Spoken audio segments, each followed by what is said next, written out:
Kuku Raadios välja öeldud seisukohad ei pea ühtima Kuku Raadio seisukohtadega. Te kuulate Kuku Raadiot.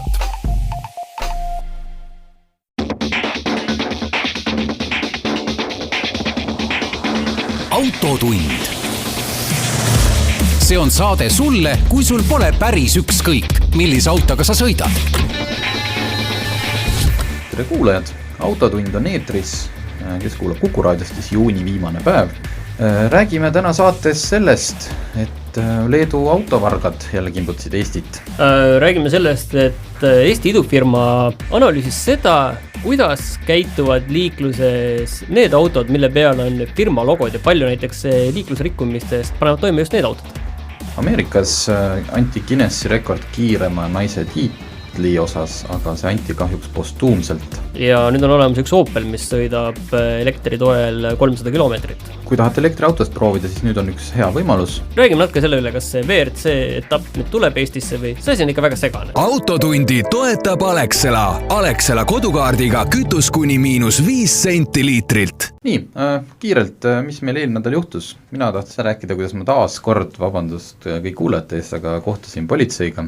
Ma ei tea, saate aru, miks ma ei ole kurjategija veel, sest et ma jään alati vahele.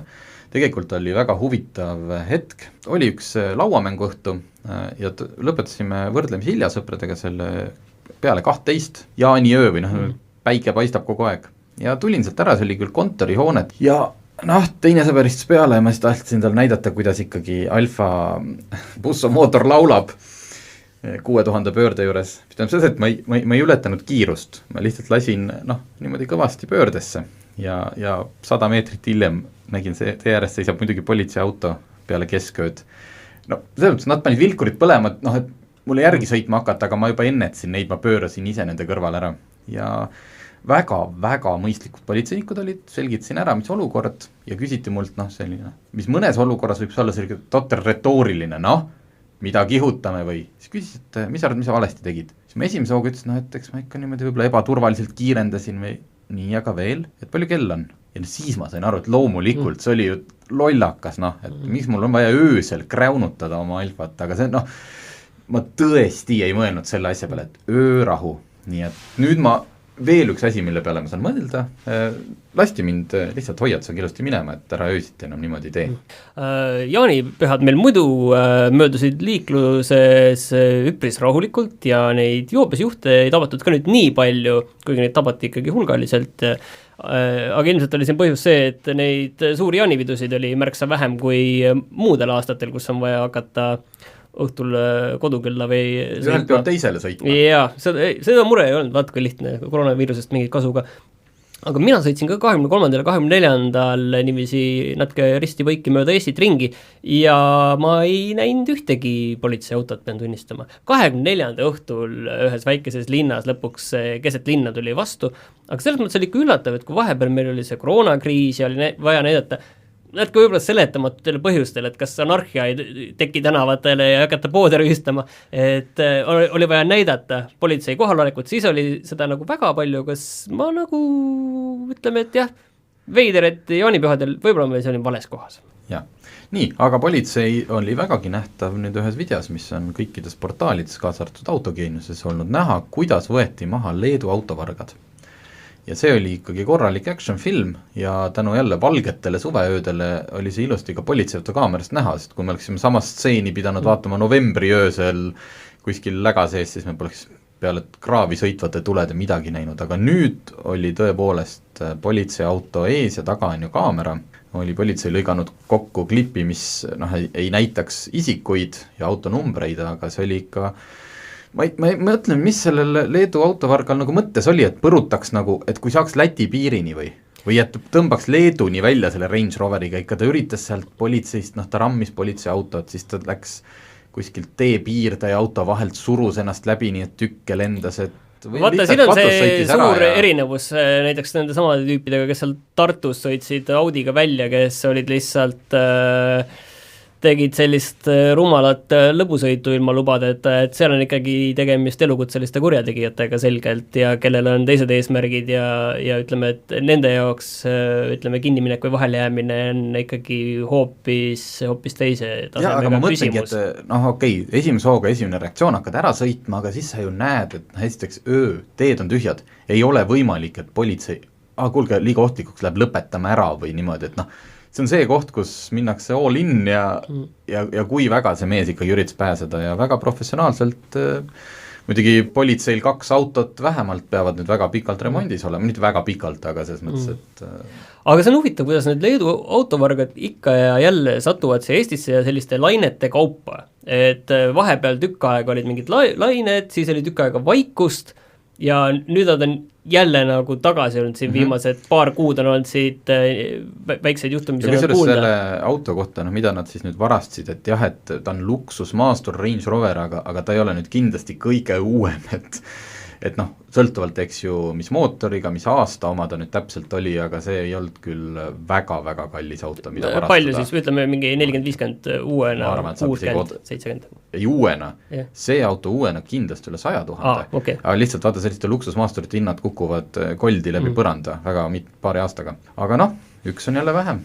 Ega minu arust, ma arvan, et sellest Range Roverist ka enam asja ei saa, et omanik saab sealt kindlustusraha ja aga kindlustusrahadest rääkides ja jällegi liiklusest ja avariidest, Supervisor on üks Eesti startup, mis kasutab inimeste enda nii-öelda telefone, et sa laed selle äpi, paned omal telefoni hoidikusse ja filmid liiklust ja siis ja saadad need rikkumised neile. Ühe nupuvajutusega, kui nägid midagi, paned ja siis ta saadab selle neile ja siis nemad analüüsivad või nad üritavad nagu saada sellist big datat olukorra kohta liikluses ja nüüd, mida nad võtsid välja, olid need autod, millel on äratuntav ettevõtte logo.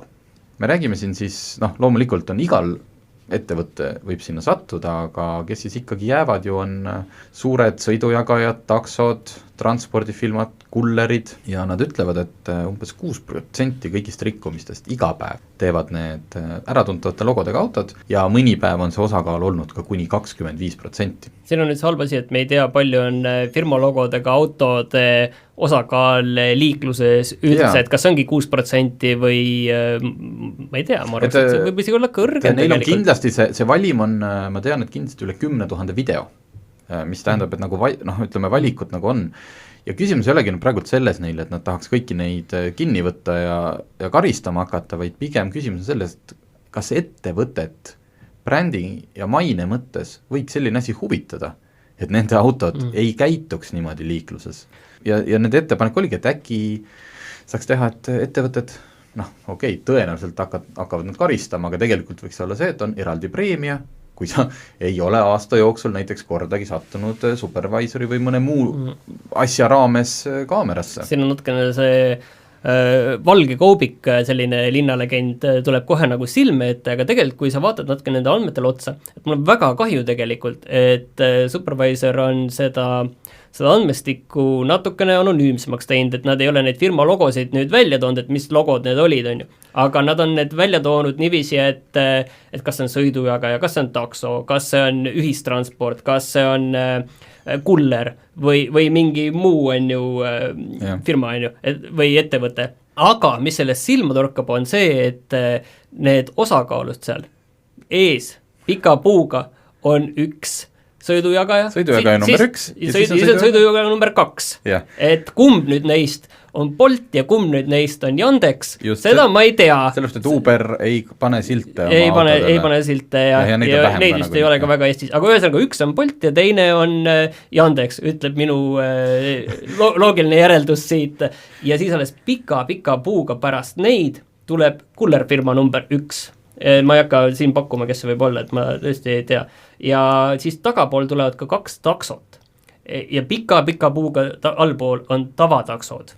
Sõidujagaja number 1 on esimene pika puuga ja pika puuga teine on sõidujagaja number 2. Et siin nagu iseenesest nagu mõttekoht on ikkagi päris korralik. Nii, teeme siia ühe väikse pausi ja siis tuleme tagasi.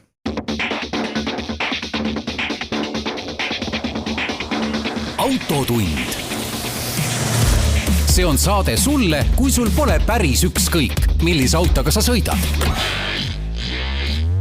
autotund jälle eetris, räägin ühe kiirelt rõõmsa purva uudise, kui eelmises augustikuul Jesse Combs Ameerikas üritas kiirusrekordit naiste arvestuses, siis ta sellega sai 841 kilomeetrit tunnis, aga kahjuks selle sama kiirusrekordi käigus ta hukkus. Tõenäoliselt hiljem uurimine näitas, et ta auto põrkas millegiga kokku. No see on see, teate küll, kuidas kõrbes need suured noolekujulised autod, aga et kas siis mingi kivi oli tee peal, kas mingi lind, midagi, et ja sellel kiirusel iga väiksem kui takistus tähendab karmi õnnetust ja Jesse Combs kahjuks hukkus. Aga nüüd andis Guinessi rekordite raamat teada, et tema sõit läheb ikkagi ametliku rekordina arvesse. Nii et ta sai siis postuumselt maailma kiireima naise tiitli, 841,34 kilomeetrit tunnis. Vot ma ei tea jah, kas see on nüüd nagu ületas eelmist kiirusrekordit, mis oli Kitty O'Neilli nimel 13 kilomeetrise tunni kiirusega. Tea, kas need oli seda väärt? Noh, selles mõttes ikka väärt kindlasti ei olnud, aga vähemalt midagigi tema lähedastel ja sõpradel mingi rõõm sellest. Aga räägime veel natuke nüüd kiiretest autodest, et kas sina oled aru saanud, kas nüüd see WRC etapp tuleb Eestisse või ei tule?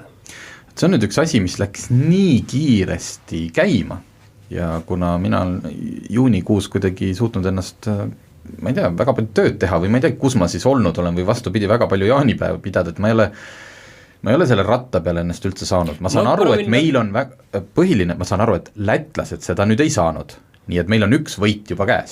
Mina sain aru vahepeal, et siin on variant nagu mingi 2 etapp teha, aga ühesõnaga, esimene uudis tuli siis see, et asi on ametlik, Eestisse on tulemas WRC ralli etapp, see on vist asi, mille nimel siin sisuliselt on 10 aastat enam-vähem tööd tehtud, et see siia saada ja siis see uudis hakkas nagu vaikselt nagu lahjenema, et läbirääkimised veel käivad FIA-ga ja promootoriga, et seal kas veel tuleb ja siis teiselt poolt tuli jutt, et riigilt oleks vaja ikkagi 5 miljonit eurot saada selle läbiviimiseks ja riik pole veel seda otsust teinud.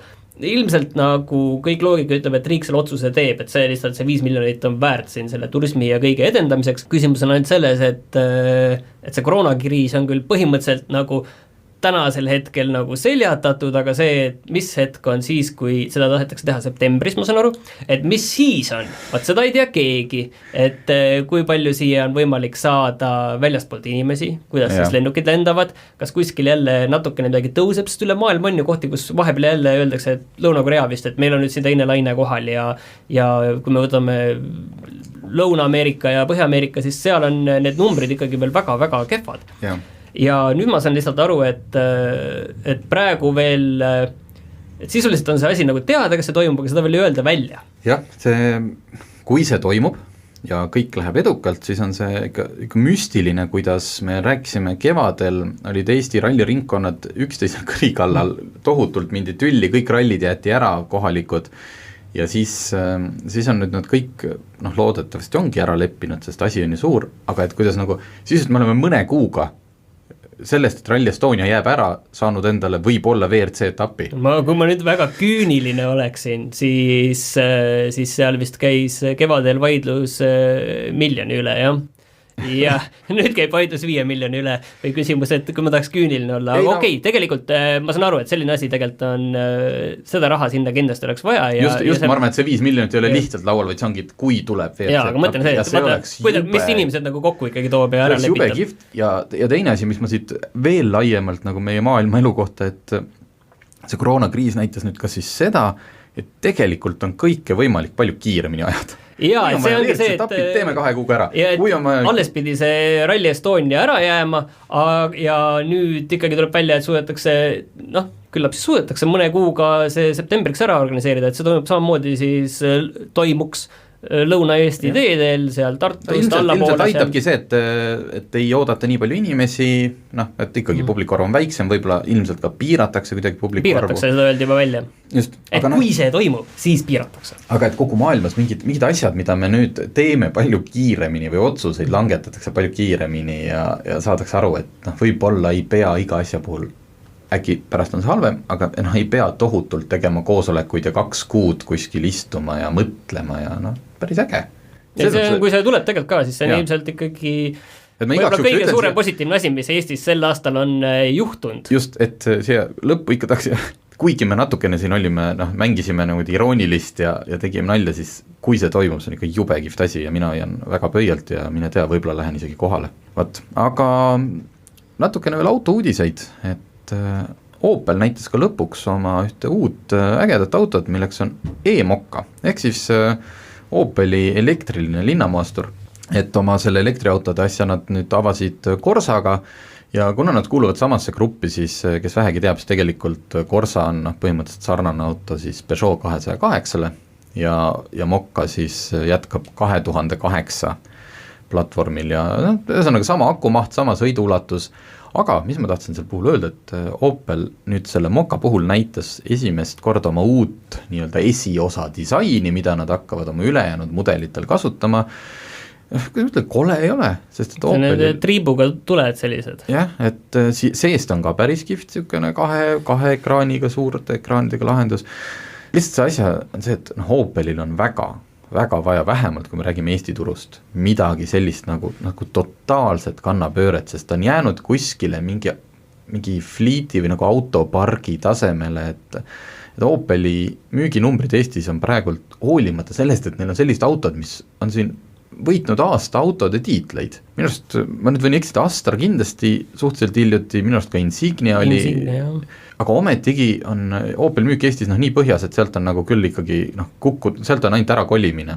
Nii et loodetavasti nüüd see uus elu, mis neil Peugeot grupis on ja uued autod, uus nägu, uus disain, et see siis aitab Opeliga lõpuks aga see uus mudel tuleb siis välja järgmisel aastal alles ja rääkides sellest, et mis neid sealt võib välja aidata, on kindlasti nagu see hind, et või see hind on nagu konkurentsivõimeline, aga või mitte konkurentsivõimeline, võib-olla vale sõna, see konkurents on lihtsalt nagu minu hinnangul praegu natuke nagu vales kohas, et see konkurents võiks toimida oluliselt madalamal, et kui see hind oleks nagu mõistlik, siis mulle meeldib selle julge värvivalik, mulle meeldib küll see roheline ja must nivisi selliste lahendustena kokku pandud, et mitte päris tavaliselt.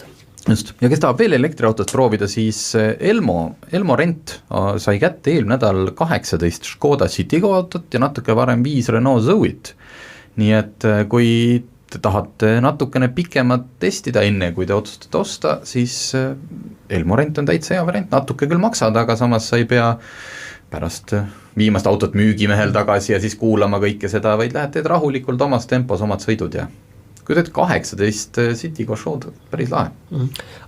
Üks uudis oli veel tegelikult, sest Apple'i see arendajate konverents oli seal, kus see nädal tuli üks uudis, mida varem tegelikult natuke nagu räägitud, on see, et sa saad enda iPhone'iga hakata enda autot lahti lukustama. No võt sellest neid telefoniga auto lukustamisi on varem ka olnud ja võt siinkohal lähen mina väga küüniliseks, irooniliseks, et sul ei ole kunagi telefoni aku tühi või? Mul on kogu aeg telefoni aku tühi.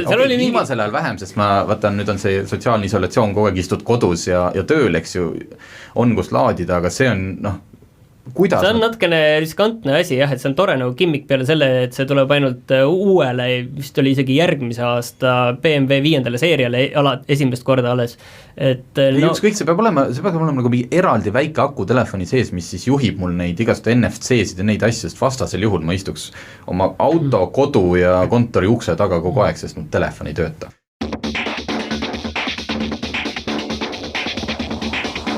Autotund. See on saade sulle, kui sul pole päris ükskõik, millise autoga sa sõidad.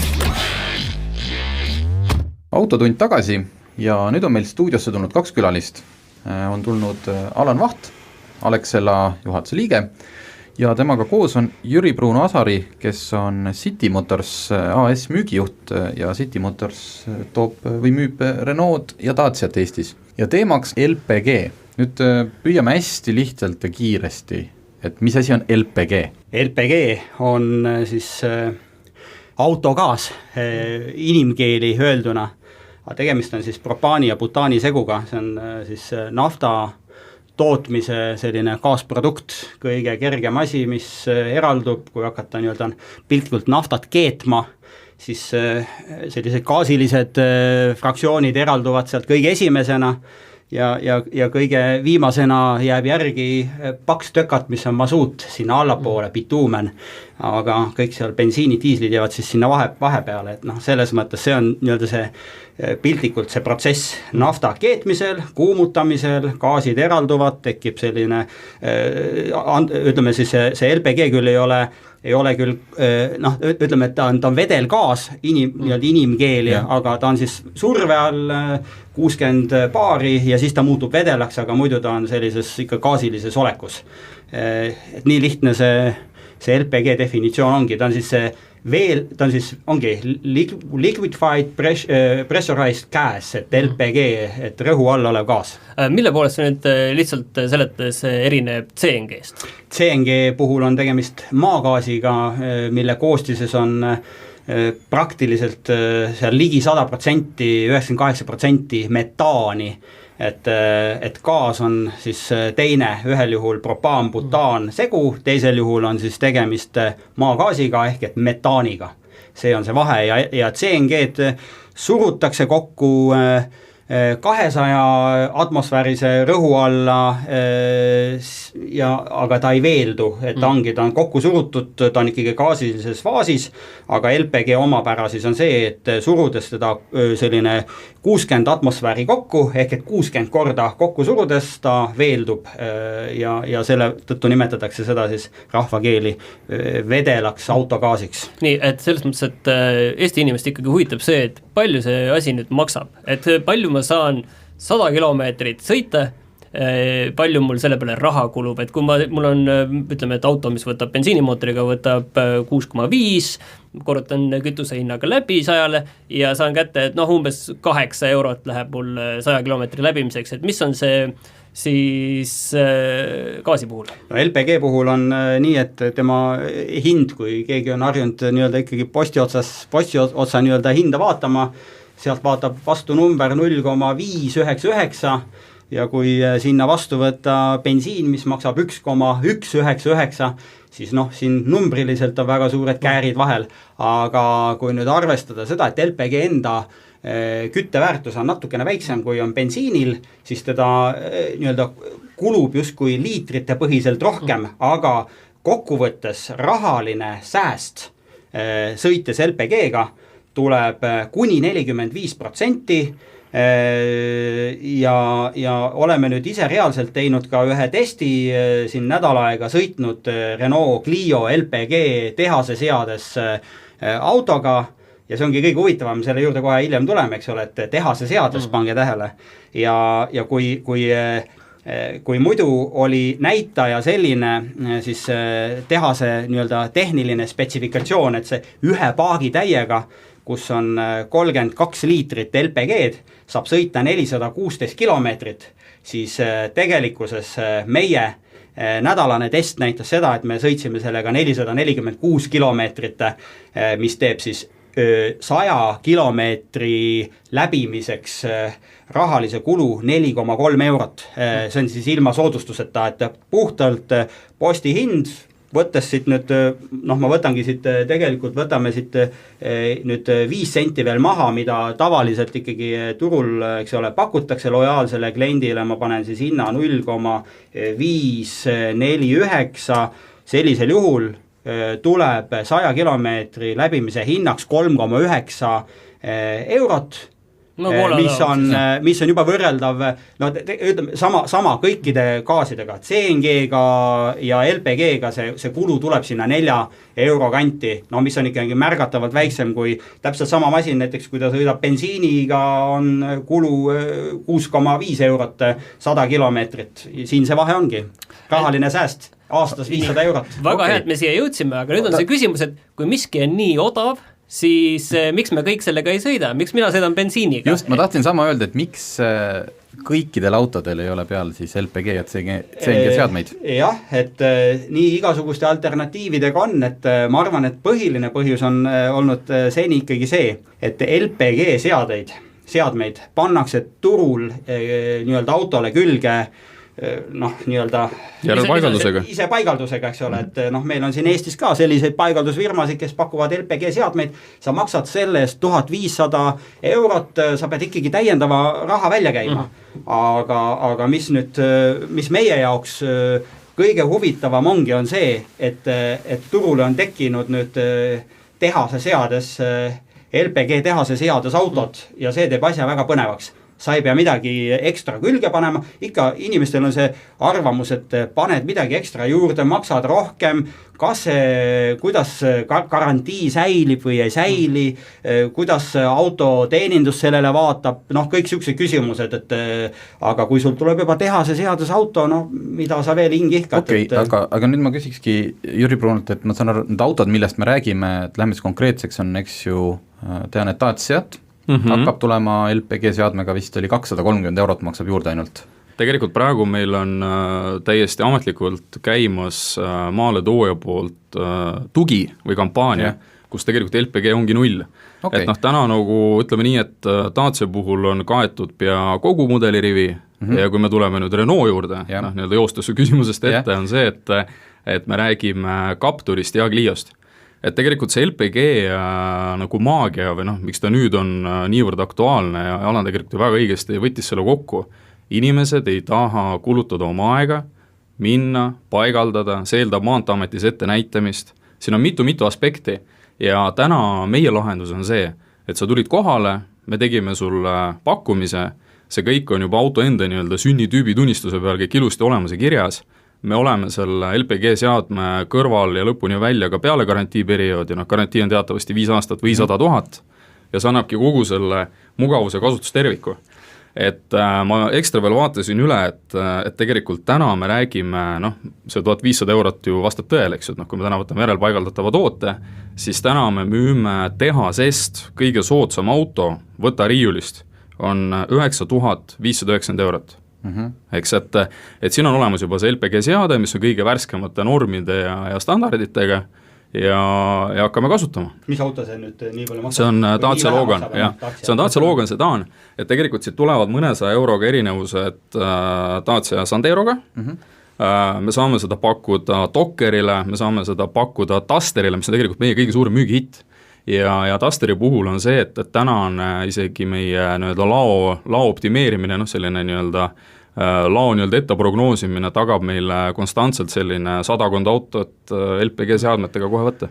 Mul küsimus, kas on mingi tehniline takistus, kui me räägime natuke laiemalt autotööstusest, et Renault tahtis seda tegema, aga et miks mõni teine firma, et kas ei sobi teatud mootoritüüpidega, kas ei ole, ma ei tea, kapoti all ruumi, et miks seda ei tehta rohkem? See on selles mõttes väga hea küsimus, ma tulen võib-olla natuke ajast tagasi, et tänane olukord on mis 2020 aasta seisuga on meil üleüldse Euroopa teedel sõitmas LPG seadmega 26 miljonit autot.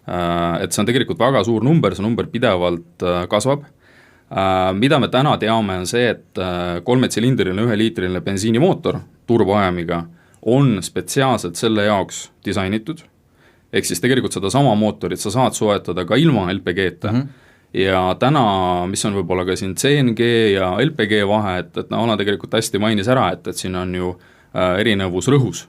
Ehk siis kui me võtame 2 nii-öelda seadeldist LPG, CNG, siis CNG, et sa ei saa pakkida ära sellises nii-öelda anumasse on võib-olla ilus öelda, kui seda saab teha LPG-ga, eks ju, et LPG läheb täpselt sisse varurattaruumi, tema tankimine on lihtne, tankimisava on veetud ju selle sama bensiinikorgi kõrvale, eks ju, et sa ei pea ümber auto jooksma, otsima stange seest kuskilt seda ja nii edasi, ehk siis see on see, mida võib-olla varasem tarbija on arvanud, et kui mul on see järelpaigaldatav seade, okei, täna saab järelpaigaldatavat seadet ka juhtida siis juba sinna bensukorgi luugi juurde, mootori ruumis on meil ruumi küll ja veel, et kui me täna tuleme tagasi selle juurde, et jutt käib 3-tsilindrilisest mootorist, on ju, siis ilmselgelt ta ei söö ära kogu ruumi.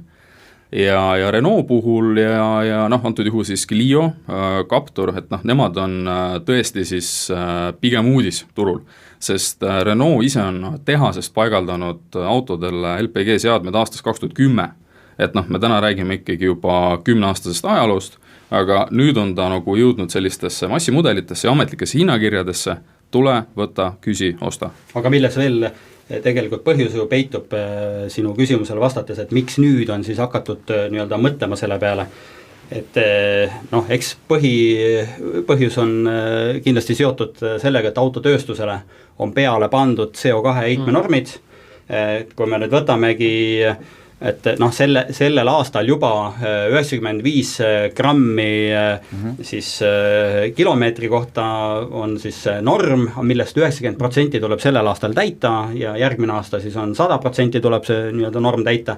Et kui me võtame bensiini või LPG CO2 heitme, siis Clio puhul on see 122 grammi CO2 kilomeetri kohta, aga LPG korral on see 110, ehk et me ja võtame siis see Capturi, millel on 136 grammi, tegelikult nõue on sellel aastal 95 grammi, millest 90% tuleb täita, siis LPG-l on see 136 asemel 122, ehk et me saame tulla selle CO2 heitmega ikkagi allapoole ja iga grammi pealt autotootja maksab trahvi 95 eurot ja korrutatuna siis tema kõikide auto arvuga, ehk et see hinnatud on, et 2020 ja 2021 autotootjad maksavad trahvi nii-öelda, noh, kuna norme ei suudeta täita, noh, keegi ei pane sul suure mootoriga autole 1-liitrist mootorit, et seda normi alla tuua. Tulebki tuua turule säästlikumaid autosid või ütleme siis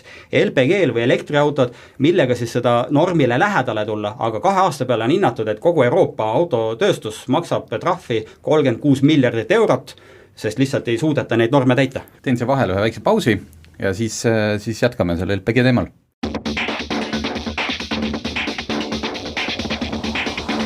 Autotund. See on saade sulle, kui sul pole päris ükskõik, millise autoga sa sõidad. Autotund tagasi, et kuhu me jäime? Trahvist. Ma tahtsin korra markeerida hästi olulise asja ära, et autotootjad kui sellised on jagunemas ja Renault on selles leeris, kes kogu oma nii-öelda alliansi peal on võtnud jäiga seisukoha, et trahvi ei maksta. Ehk siis see on väga suur erinevus, on olemas autotootjaid, kes on seda tõstnud kas siis auto hinnal otsa või teinud mingisuguseid liigutusi selle jaoks. Tänane nii-öelda jäik punkt on see, et Renault autotootja trahvi ei maksa ja me peame midagi tegema selle jaoks ja me peame kuidagi nii-öelda jõudma selle tulemini, et see CO liigub alla, see CO ei liigu alla püssloodis, ehk siis tegelikult see 95 grammi nõue, ta on meil, nagu öeldakse, ka iga poe põhiselt nagu ette antud ja käes, eks ju, aga ta liigub step by step alla ja lõpuks me jõuamegi selle 95 peale ja täpselt sellised tooted seda täna toetavad. Aga kui võtta üldse nüüd, kus Eesti tervikuna on 2018 aastat numbrite põhjal, on uskumatu, aga Eesti on kogu Euroopas number 1 positsioonil kui kõige saastavamate autodega riik, 132 grammi on meie autopargi siis CO2 heide, millega me olemegi absoluutses nii-öelda tipus nii-öelda saastajana. Meil on vanad autod. Kas see just, et see tuleb autopargi vanusest? Täpselt autopargi vanusest, meil on hästi palju on nii-öelda populaarne on ikkagi SUV-id, maasturid, suure gabariidilised autod, mille normid on, mille CO2 heide iseenesest, sa ostad poest tutika auto, tema CO2 heide on 170-180 grammi, aga jõudma peame 95 peale. Et see on see probleem, et eestlased armastavad suuri autosid ja autopark on vana, see kõik kokku annabki selle, miks me oleme Euroopas kõige saastavam. Kuidas on selle tankimisvõrgustikuga? Ma just tahtsin sinna jõuda, et 95 bensiini ja diislit me näeme iga posti otsas, aga paljude postide otsas me näeme nüüd seda 0,599. No, just LPG ja CNG-ga nagu võrreldes ka? Me oleme ikkagi päris heal positsioonil Eestis. Alexela enda võrgus on 30 LPG tanklat täna ja kui me nüüd võtame kõik LPG tanklad Eesti peal kokku, ma julgen öelda, et neid on kusagil 70 juba või isegi rohkem, järsku on ligi 80 LPG tanklate. Aga see arv on kasvav. Arv on kasvav ja mis ongi positiivne, et kui me üldse võrdleme seda, et nüüd aru saada, et mis kasvab ja mis kahaneb, eks ole, et mis kütused kahanevad, väga pikalt juba aastaid, 10 aastat on bensiiniturg Eestis kahanenud. täna on bensiinituru langus jõudnud 8%, et turg 12 aasta summana on 8% languses. Aga autosid on tulnud juurde ju. Jaa, noh, eks ongi tulnud ka juurde, eks ole, säästlikumaid autosid, on CNG-sid tulnud juurde, kes on pannud endale LPG seadmed peale, aga bensiiniturg on täna languses. Ja diislikütuse turg oli samuti languses, noh, eks aktsiisitõusu põhjus on ka siin taga, aga diislikütuse turg on olnud sellises 4%-lises languses 12 kuu summana ja nüüd üllatus, diisliaktsiisi langetusega hüppas maikuus diislikütuse siis tarbimine nii-öelda 1,8%-ga tõusu ja kõige suurem üllatus oli juuni 2 esimest nädalat, kui diislikütuse kasv oli koguni 8%, aga samal ajal LPG kasv on olnud siin juba pikalt, selline 5-10% on LPG tarbimine kasvanud. Ja autosid tuleb juurde, täna LPG autosid on Eesti teedel üle 10 000, 10 500 versus CNG autosid, kui me võtame nüüd kõik tõesti ka raskeveokid kokku, on seal 8000, aga LPG autosid 10 500, see on 1,5% autode ja nii-öelda sõiduautode arvust, ja kogu turg jagunebki siis selliselt, et meil on LPG turg on 1,7%, bensiiniturg on natukene alla 30% ja diislikütuse turg 68%. Okay. LPG on, ma vaatasin ka nii-öelda sellist Euroopa üldstatistikat, et me saaksime aru ja Alar kindlasti nüüd parandab mind, kütusemüüjana tema teab seda täpsemalt, aga Lääne-Euroopast nii-öelda tulles siia meie suunal on tegelikult iga 4 tankla suuteline tankima sinu autosse LPG-d. Autoomanikuna, kui mul on nüüd see LPG seade, ükskõik kas siis järelpaigaldatud või otse tehasest, kas, ütleme, ma võtan, et ma olen täiesti lihtne tavaline tarbija, ma ei taha mitte midagi autost teada. Kas mul on selle LPG seadmega midagi vaja ekstra teha või muretseda, kontrollida, ma ei tea, filter umbes midagi? Tänane tehnoloogia ka iga tootja tasandil on ikkagi see, et tangi ja sõida.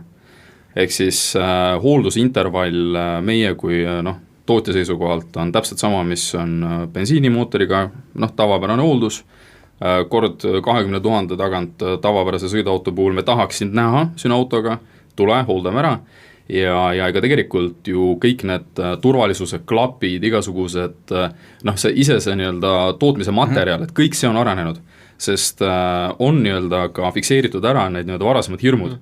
Et oi mul see paak plahvatab, oi mul on see, seal hakkab midagi lekkima, seda kõike ei ole olemas. Ja ühte asja ma tahan veel ära markeerida, et LPG gaas ei ole mürgine. Et see on selline oluline asi. Ja väga palju on selliseid nii-öelda eksi arvamusi ja eksi hirme, kindlasti on need käinud kaasas iga uuendusega. Pargin auto garaaži ja äkki lekib ja siis on mul maja gaasi aisu täis ja eks siis see on see, mis me ütleme, et seda ei saa võrrelda nagu kodugaasiga, et me oleme kahjuks näinud meie uudistes väga traagilisi õnnetusi, mis on kodudes inimestel juhtunud ja täna on see oluline, kõik need suitsuandurid asjad, aga täna LPG auto puhul on kõik need hirmud viidud nullini, sellepärast ka me oleme ju pakkumas sellistele ettevõtetele, kes tegelevad, on see alates postivedu, lõpetades, see on inimesed, kes igapäevaselt töötavad, et küsimus ei ole ainult eraisikutes, vaid nendes inimestes, kes on tööpäeva pikkuse aja seal roolis, eks, et see on ülimalt oluline. Aga mis on hästi oluline veel, millest me ei ole rääkinud, et me nii-öelda pühendasime palju aega sellele, et palju siis tarbija võidab kuni 45% rahaliselt, eks ole, et saab alla 4 euro 100 kilomeetrit sõita. Tegelikult hästi oluline, ärme ära unusta seda, et hoolimata sellest, et LPG puhul on tegemist fossiilse kütusega, on tema CO2 heide üle 10% väiksem. Siin on erinevaid nii-öelda raporteid, küll 10%, küll 13% diisliga, näiteks siin diiselbussidega võrreldes, et neid saab ka suurtele masinatele peale panna. Aga näiteks sellised võrdlused, et mis on diisli puhul hästi suur probleem, et tahma osakeste heide, siis 120 bussi võrduks üks LPG buss. Nii palju väiksem on siis LPG puhul tahma osakeste heide, samuti 34 korda väiksemad NOx heitmed, CO2-st ma juba rääkisin, ka CO heide on väiksem, ehk et igatepidi keskkonnale on tegemist palju väiksema jalajäljega ja kui me siin oleme ka palju rääkinud biokütustest, et me nii-öelda tahame, et igas liitris oleks 10% biokütuseid, siis ainuüksi sellest, et me lähme bensiini pealt LPG peale, me juba saavutame selle sama efekti, mida täna saavutatakse siis bensiini hulka etanooli lisades. Okay. Aga kuidas teile tundub, et mis seisus nüüd, kui me teeksime sama saadet, ütleme 5 aasta pärast, et kus seisus siis LPG on ja mis see osakaal Eesti autoturust siis on? Noh, me peame arvestama sellega, et mida aeg edasi 10 aasta perspektiivis tuleb üha enam turule elektriautosid. Ja eks LPG, nii nagu me oleme näinud, et on kasvab kindlasti, ega bensiindiisel ei kau kusagil ära.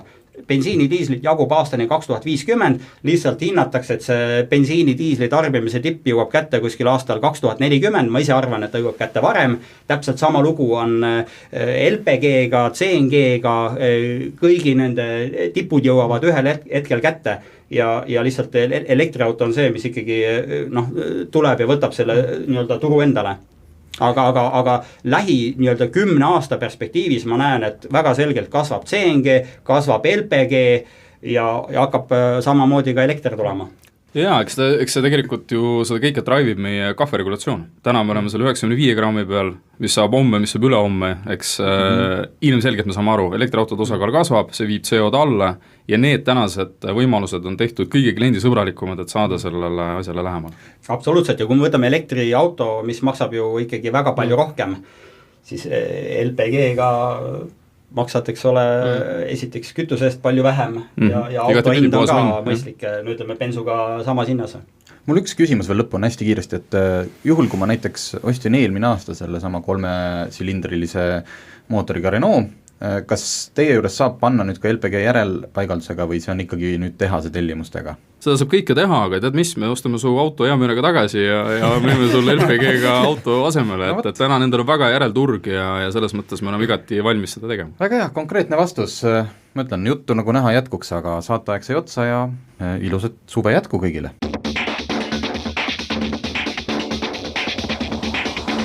Autotund. See on saade sulle, kui sul pole päris ükskõik, millise autoga sa sõidad. Autotundi toetab Alexela. Alexela kodukaardiga kütus kuni -5 senti liitrilt.